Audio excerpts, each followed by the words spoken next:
it's Julia from Raw and Healthy, and today we've got a hot topic to talk about. It certainly is not a question for the majority of people living on this planet. However, for people who are interested in the raw vegan diet, it is an area of interest. So we're going to talk about whether or not cooked starches are okay to add to your raw food diet.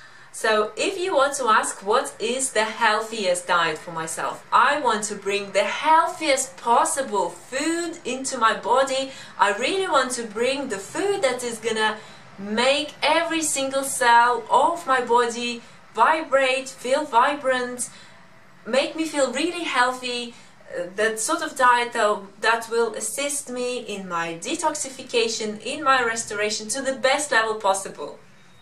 So clearly it is a fully raw 100% vegan diet that you want to choose for yourself. Now another thing to consider is that if you're going through a health crisis and your body has to detox and has to restore, and you have to provide the best environment for it to do so.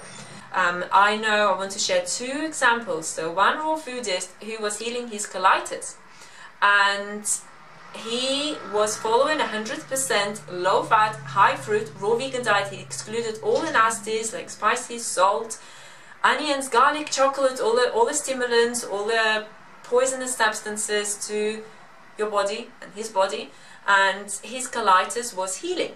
Every single time he would steam, just lightly steam some vegetables and introduce them into his diet, every single time he would maybe eat a little bit more fat, or he would deviate from this clean and pure diet, his colitis would come back. So he worked out that he has to follow 100% raw vegan diet because he's impaired, he has to help his body. Another example is this woman who was healing her cancer, and when she was following 100% raw diet, her cancer was disappearing, and eventually it went. So she decided for herself that now she's healed, she can start adding some steamed vegetables to her diet. So she started adding that, and her cancer came back.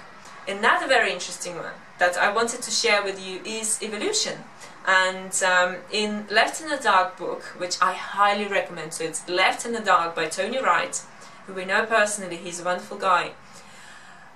He writes about the left and the right brain hemisphere, with the left brain being ego-driven and the right brain being, your greater consciousness, your connection to the whole, your creative side of you, the side of you that has got really advanced abilities that are have not been discovered by the majority of human beings as yet. So fruit is the only food that can nurture that part of your brain because it contains unique chemical composition that allows your hormonal system, your whole neurological system to function to its most optimum. So it affects the way you think, the way you behave, the way you act, and you start making that evolutionary leap in consciousness. So that's another thing to consider. Thank you very much for watching. Look forward to reading your comments. Connect to you soon. Bye.